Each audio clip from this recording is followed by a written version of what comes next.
मैं वही कह रहा हूं कि उसमें कहीं ना कहीं असर हो सकता है जेडीयू पर गया, क्योंकि मोदी जी नहीं चाहते थे कि नीतीश जी की सीटें ज्यादा आए।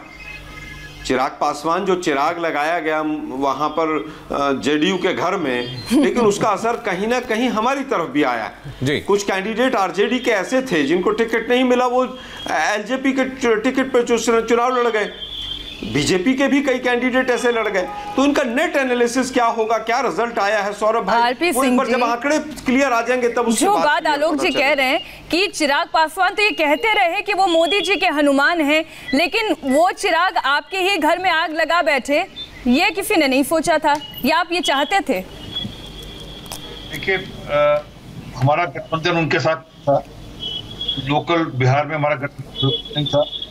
अब मुझे आलोक जी की बात हास्यास्पद लग रही है, जो कह रहे हैं कि उनकी पार्टी को उसका नुकसान हुआ। ये तो किसी भी आप विश्लेषक से पूछोगे, वो इस किसी के दिल से सुनने वाली बात नहीं है। उनका अगर चिराग पासवान का नुकसान हुआ तो हमारे गठबंधन को हुआ होगा, इनको क्यों हुआ होगा नुकसान? मान रहे ना, हुआ है नुकसान। हाँ बिल्कुल, मैं तो मानता हूँ बिल्कुल नुकसान हुआ, क्यों नहीं हुआ। इसमें कोई छुपाने वाली बात नहीं है, क्योंकि वो अलग लड़े हैं, उनकी अलग कैंडिडेट खड़े हुए हैं और उन्होंने गठबंधन को नुकसान हुआ उस कारण से। मैं तो अब सर ये भी बता दीजिए कि इसमें कितनी सच्चाई है कि चिराग पासवान को भारतीय जनता पार्टी ने खड़ा किया और नीतीश कुमार का बेस कमजोर करने के लिए। आप ये बताइए, हम मुख्यमंत्री बनाना चाहते हैं वहां पर, और नीतीश जी की ही हमारे मुख्यमंत्री के कैंडिडेट है, तो हम अपने खुद के मुख्यमंत्री के कैंडिडेट को क्यों वीक करेंगे, या अपने गठबंधन को क्यों वीक करेंगे? हम क्यों चाहेंगे कि वहां पर जंगल राज वापस आए? वो तो पॉइंट, वहां पर फिर वापस से उसी तरह से अपहरण की फैक्ट्री चले, तो मंचों की फैक्ट्री चले, हम ये क्यों चाहेंगे? आलोक जी, आप कुछ कहना चाहते थे? देखिए, मुझे लगता है कि इन्होंने अगर जो चिराग जी को पूरी तरह से सपोर्ट तो किया ही है, फंडिंग भी की है, क्योंकि उन्होंने बीजेपी के खिलाफ एक शब्द नहीं बोला। क्या बीजेपी सरकार में नहीं थी वहां 15 वर्ष से? क्या नीतीश जी अकेले सरकार चला रहे? सबूत हो तो क्या वो सुशील मोदी डिप्टी सीएम नहीं थे? मुझे लगता है कि पूरी तरह से वेल प्लानिंग के साथ इन्होंने फंडिंग भी की और सब तरह से उसको सपोर्ट किया। इसीलिए उन्होंने बीजेपी के कैंडिडेट अपने कैंडिडेट नहीं खड़े किए। सारिका जी कुछ कहना चाह रही है, बोलिए सारिका जी। सौरभ भाई, अब डिस्कशन का पॉइंट जी सौरभ जी, अगर मैं बात करूं गठबंधन की बात चलती तो बीजेपी तो 243 सीट्स पे लड़ रही है शुरू दिन से। अगर बी टीम की तरह अगर हम चिराग पासवान को माने बीजेपी की, तो डेफिनेटली वो 243 सीट पे लड़ रहे थे। और देखिए, आज एनडीए की गठबंधन में जिस तरीके से जेडीयू की स्थिति कमजोर हुई है, यही बीजेपी शुरू से चाह भी रही थी। हालांकि सारिका जी, मुझे एक बात बताइए, बीजेपी आप पॉलिटिकल पर्सन है, मुझे एक बात बताइए, बीजेपी क्या कभी ये चाहेगी कि मुझे नीतीश कुमार को कमजोर करना, चाहे मेरी अपनी सरकार चली जाए? क्या ये चुनाव हारने के लिए बीजेपी लड़ेगी चिराग पासवान को खड़ा करके? मैं जो आम आदमी के मन में सवाल है वो पूछ रहा हूं आपसे। देखिए, पिछले साल का अगर हम इलेक्शन का लेकर के चले रिजल्ट, तो आपने देखा होगा बीजेपी इतनी सीटों पे आगे, जिस तरीके से अभी दिखा रहा है रुझान, बीजेपी उतनी सीटें लेकर के नहीं आई थी। तो अगर हम कंपैरिजन करें 2015 की इलेक्शन से, तो आप देखिए बीजेपी बहुत अच्छे कंडीशन में दिख रही है।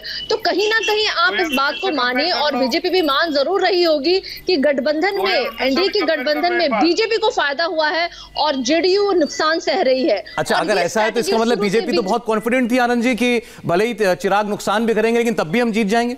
देखिए, मैं जो आपसे लगातार बात कर रहा हूं, एक चीज़ आप देखिए कि हम नंबर पे बात कर लेते हैं कि ये नंबर कहां आके रुकेंगे, हम उसकी गैसिंग नहीं लगाते हैं। लेकिन मैं एक चीज़ जरूर आपसे बोलना चाहता हूं कि NDA plus LJP plus ppm यानी पोस्ट पोल मैनेजमेंट जो है वो आपको ध्यान रखना पड़ेगा। तो उसमें फिर मेरे को लगता है कि काफी आगे निकल जाएगी। और जहां तक सरकार बनाने की बात रहेगी, हालांकि अभी हमको उसकी बात नहीं करनी चाहिए, लेकिन जब नंबर की बात कर रहे हैं सर, वो पीपीएम के लिए तो बेहतर बता पाएंगे। आलोक जी, हमने तो सुना है कि आप लोगों ने अभी से इस बात की तैयारी कर ली है, क्योंकि सबसे ज्यादा डर कांग्रेस खेमे में ही है इस बात का कि पोस्ट पोल मैनेजमेंट ना हो जाए कुछ। नहीं, देखिए, मुझे लगता है कि पिछले 6 वर्षों का जो बीजेपी का इतिहास रहा है वो यही है। आप गोवा से शुरू करके अरुणाचल देखें, मिजोरम देखें, उसके बाद मेघालय देखें, और अभी रिसेंटली अगर मध्य प्रदेश का उदाहरण देखें, तो बीजेपी का इतिहास रहा है ऑपरेशन कमल कहीं भी चला देते हैं, क्योंकि इनके पास इतना धन बल है नोटबंदी के बाद, तो ये कुछ भी कर सकते हैं। तो स्वाभाविक है कि भारतीय लोकतंत्र को बचाने के लिए कहीं ना कहीं प्रश्न चिन्ह है। और माननीय अमित शाह जी अभी दिल्ली चुनाव के बाद दोबारा अवतरित हुए हैं पिछले हफ्ते, तो स्वाभाविक है कि शक होना कि क्या करने के लिए, कहां पर कौन सा तीर कहां मारेंगे ये लोग। लेकिन फिर भी मुझे लगता है बिहार की जनता ने बहुत चिंतन और मनन और समझदारी के साथ वोट दिया है। जीत महागठबंधन की होगी। चलिए देखते हैं। लेकिन इस चुनाव में महिला वोटर्स के बारे में बहुत कुछ कहा गया कि वो साइलेंट वोटर है। नीतीश कुमार महिलाओं के बीच में, महिला वोटर्स के बीच में लोकप्रिय हैं, लेकिन वो वोट रिफ्लेक्ट नहीं हुआ शायद एग्जिट पोल्स के अंदर, ऐसा कुछ विश्लेषकों का मानना था। इस वक्त कुछ जो बीजेपी के महिला वर्कर्स हैं वो शायद अपनी पार्टी की जीत को सुनिश्चित मान रही है। उनसे बात की नीतीश चंद्र ने, जरा देखिए। बीजेपी दफ्तर में जश्न की शुरुआत हो गई है। आप देखिए महिला मोर्चा की जो महिलाएं हैं बीजेपी की, वो ढोल नगारे के साथ आई हुई हैं। अबीर गुलाल भी यहाँ पर है, अबीर भी लगा रही हैं आप लोग एक दूसरे को। तो यहाँ शंख भी बज रहा है।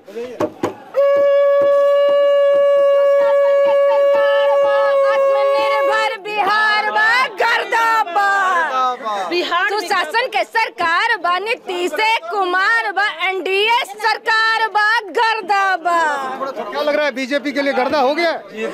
बस भाजपा ही भाजपा, भाजपा मैं है बिहार, और अब गर्दा मचाने के लिए तैयार है भाजपा। बहुत सीटों का अभी रुझान जो है सिर्फ आया है, नतीजे नहीं आए हैं। नतीजे नहीं आए हैं, फिर भी हम जानते हैं कि सरकार अपनी ही बनेगी।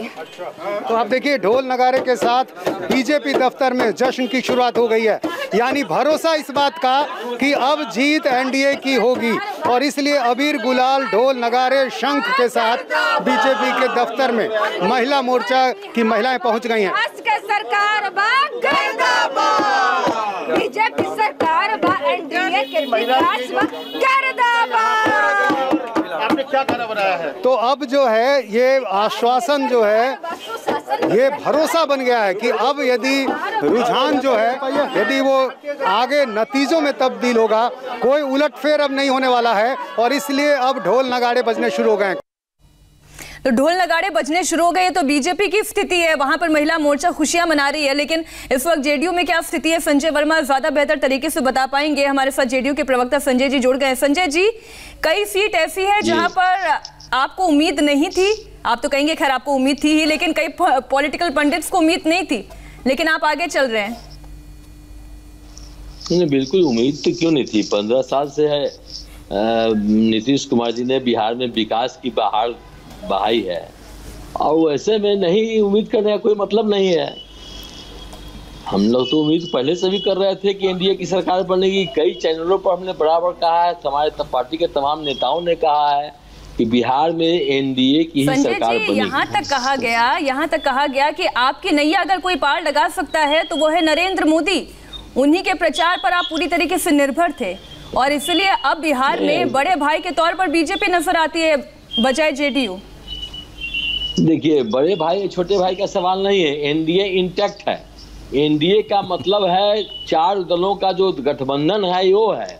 अब बड़े भाई और छोटे भाई जब हमने काम किया है, साथ में काम किया है, आदरणीय प्रधानमंत्री नरेंद्र मोदी जी और हमारे पार्टी के नेता नीतीश कुमार जी ने साथ बिहार में विकास का काम किया है, तो इसमें छोटे भाई और बड़े भाई की बात नहीं है। जनता मालिक है, और कुछ इस तरह की योजना एनडीए के भी पार्टनर नीतीश तो आखिर तक आके सरेंडर करने लग गए। छोटे भाई और बड़े भाई की बात नहीं है, ये बात वो ठीक कह रहे हैं। जब ये तय हो कि कोई भी छोटा हो कोई भी बड़ा हो, मुख्यमंत्री उन्हीं को बनना है, तो क्या फर्क पड़ता है कौन छोटा रहा हो कौन बड़ा रहा। संजय जी, नीतीश जी तो सरेंडर करने लगे आखिर तक आके कि भाई ये मेरा आखिरी चुनाव है। ऐसी भाषा, ऐसा लहजा हमने कभी एक्सपेक्ट नहीं किया था नीतीश कुमार से। मीडिया ने गलत तरीके से इसको प्रचारित किया है, कुछ भी नहीं है। उन्होंने कहा कि आज मैं चुनाव प्रचार समाप्त कर रहा हूं, चुनाव का अंतिम दिन है, अंत भला तो सब भला। अब उसको दूसरे तरीके से एंगल से लिया जाना ही ठीक नहीं है। और एक चीज और जान लीजिए कि राजनीति में व्यक्ति स्वयं अपने मन से आता है, इच्छा से आता है, लेकिन छोड़ता राजनीति तब है जब बिहार के आवाम और जनता उसको छोड़ती है। बिहार में बिहार की पूरी जनता उनके साथ इंटैक्ट खड़ी रही है। सर, राजनीति में चाहे व्यक्ति अपने मन से आता हो, सत्ता में जनता के मन से आता है, और जनता के मन से ही जाता भी है। बिल्कुल, पता नहीं, देखिए क्या हो जाए। ये सही है, लोकतंत्र है, ये जनता मालिक है। इसमें कौन आएगा कौन जाएगा इसका निर्धारण कोई पार्टी नहीं कर सकती है, कोई नेता नहीं कर सकता है। बिहार की 12 करोड़ जनता तय कर रही है, और देश में जो प्रधानमंत्री बनते हैं जो भी बनते हैं सबको भारत की जनता तय करती है, उसी तरह से बिहार की जनता तय कर रही है।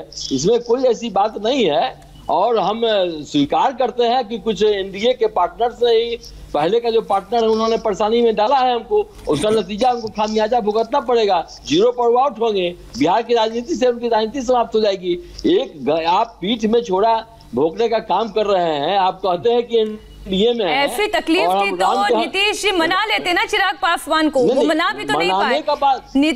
चिराग पासवान आखिर तक असंभव नीतीश बोलते रहे और आप भी पीठ पीछे कोसते रहे।